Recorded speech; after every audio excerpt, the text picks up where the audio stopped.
Bonjour, je m'appelle Yann Forestier, je suis professeur de lycée et j'ai été invité à vous présenter quelques réflexions sur la façon dont on peut faire l'exploitation adaptée d'un dossier documentaire dans le cadre de la deuxième épreuve d'admissibilité du CAPES d'histoire-géographie.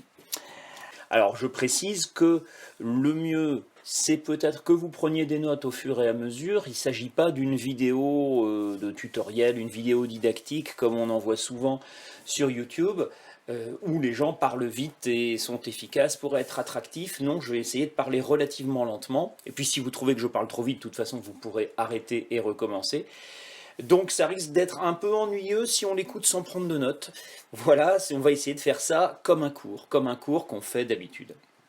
Alors, si on regarde le sujet tel qu'il est formulé, la consigne, vous la connaissez, hein, je pense que vous vous êtes documenté sur la question. On vous explique rédiger un écrit de synthèse résultant de l'analyse critique des documents et visant à la transmission d'un savoir raisonné, en mettant en évidence les connaissances et les notions que vous jugerez utiles à un enseignement d'histoire ou de géographie. En l'occurrence, nous, on va surtout parler d'histoire, un petit peu de géographie, mais enfin, vous avez déjà par ailleurs suffisamment de travail, suffisamment de cours en géographie. Donc, un enseignement d'histoire du niveau choisi. Votre copie devra comporter deux parties, une analyse critique des documents, une exploitation adaptée. Alors moi, je ne vais pas vous parler de l'analyse critique des documents. Ça, c'est quelque chose que vous travaillez plutôt dans la partie scientifique.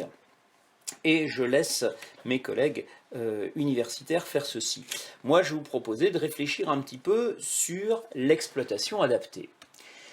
L'exploitation adaptée, je vous propose d'abord de, voilà, ça marche mieux comme ça, de commencer avec quelques repères.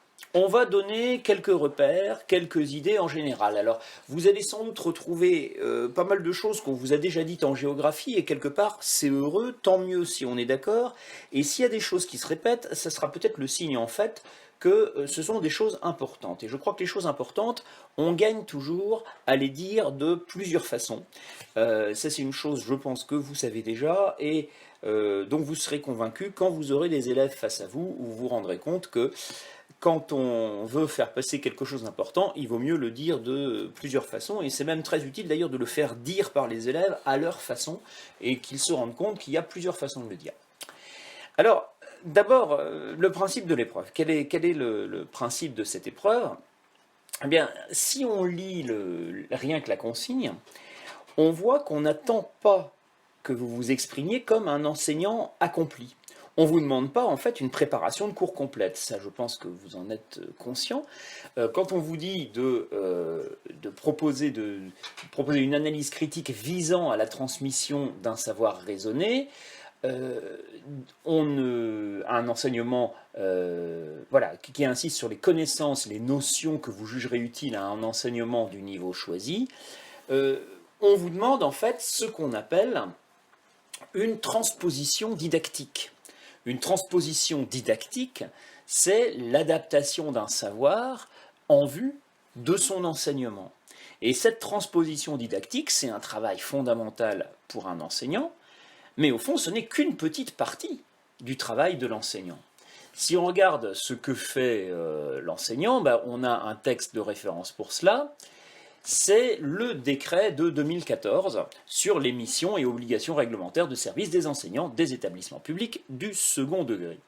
Alors ce décret de 2014, c'est devenu la référence, il a remplacé un décret de 1950, il était quand même un peu de temps depuis le temps, il s'était passé beaucoup de choses dans l'école depuis 1950, et ce décret de 2014 nous donne un peu quelques idées, quelques repères ici sur ce que doit faire un enseignant. On explique, les enseignants participent aux actions d'éducation, principalement en assurant un service d'enseignement. Et ce qui est intéressant à voir ici, c'est que l'enseignant, il n'assure pas que un service d'enseignement, pas seulement.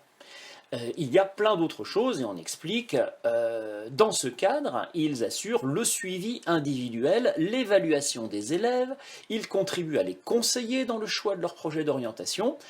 Ça, c'est ce qu'ils font directement avec leur classe.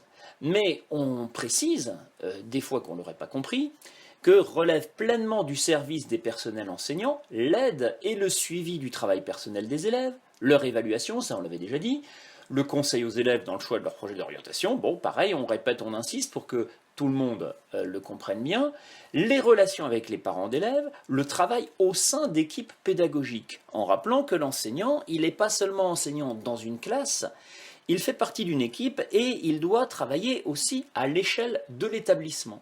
Il y a 3 niveaux, il y a son travail personnel de préparation de cours et de un certain nombre de choses à faire autour du suivi des élèves sans être forcément en relation directe avec les élèves. Il y a son travail dans la classe, là cette fois-ci au contact des élèves, et puis il y a son travail à l'échelle de l'établissement qui peut être aussi, dans une certaine mesure, au contact des élèves. Alors en fait, ce qu'on vous demande dans cette épreuve, eh bien c'est loin d'être tout cela.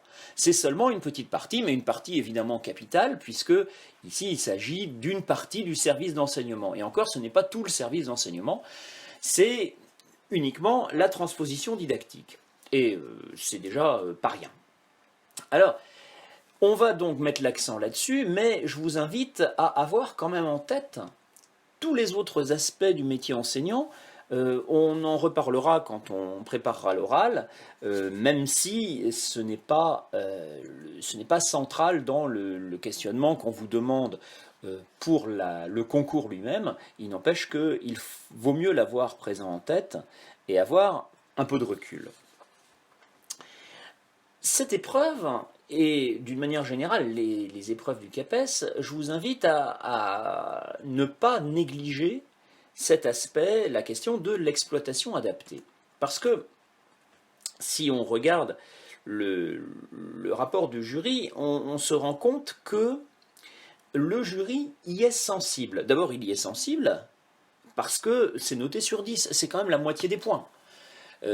Donc une contre-performance de ce point de vue-là, bon, ça fait la moitié des points de l'épreuve, ça fait le quart des points de l'ensemble des épreuves d'admissibilité. Bon, c'est pas rien.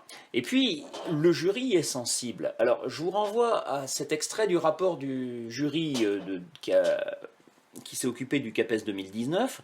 Vous l'avez sans doute lu, et je vous conseille vivement, bien sûr, de lire les rapports de jury. Alors j'insiste sur ce petit passage où on explique que cette partie présente encore trop souvent, alors quand ils disent encore trop souvent, c'est que manifestement c'était encore pire avant, et que ça évolue plutôt dans le bon sens, mais enfin c'est pas encore fait. Donc elle présente encore trop souvent un contenu qui est insuffisamment réflexif et qui n'est pas réellement articulé à l'analyse critique. On déplore bien des déséquilibres dans les copies entre une première partie développée et une seconde éthique. Attention, je n'ai pas fait de faute de frappe, hein, quand je mets éthique, c'est bien sans H. Il ne s'agit pas ici de parler de morale et d'éthique, mais il s'agit de l'adjectif qui veut dire très mince, squelettique et très pauvre d'une manière générale, avec très peu de contenu, et imputable à une stratégie d'évitement de cet exercice. Donc le jury a le sentiment que c'est une partie qui est négligée. Et voilà, on précise ensuite le décalage entre une analyse critique solide et une exploitation adaptée simpliste, voire caricaturale, au prétexte qu'elle s'adresse à des élèves de collège et de lycée. Je reviendrai sur ce dernier point, simplement la question de l'évitement, de la stratégie d'évitement de l'exercice, le jury y est manifestement sensible. Ça veut dire qu'il sera aussi sensible au contraire, c'est-à-dire s'il sent qu'un candidat s'est investi dans la préparation de cette partie de l'épreuve, il y a des chances que le jury le valorise. Et en revanche, s'il sent qu'un candidat a suivi cette stratégie d'évitement, eh bien, il y a des chances que le jury sanctionne assez lourdement cela. Donc c'est une partie de l'épreuve qui peut être payante, et puis qui peut être aussi handicapante. Donc faites attention à ce problème, et puis faites attention aussi au dernier problème qui est mentionné dans la dernière phrase, quand on dit qu'on trouve des copies avec une exploitation adaptée simpliste, caricaturale. Alors pourquoi est-ce que c'est simpliste? Eh bien pour beaucoup de candidats, dans la mesure où ça s'adresse à des élèves de collège ou de lycée, il suffit qu'on présente les choses de façon plus simple et de façon plus sommaire. Or, la transposition didactique, c'est pas ça, justement. La transposition didactique, c'est un vrai travail de réflexion, et il y a une erreur fondamentale à laquelle le jury est particulièrement sensible, c'est de croire que les savoirs enseignés, en fait, les savoirs enseignés au collège ou au lycée, ce sont les savoirs universitaires simplifiés.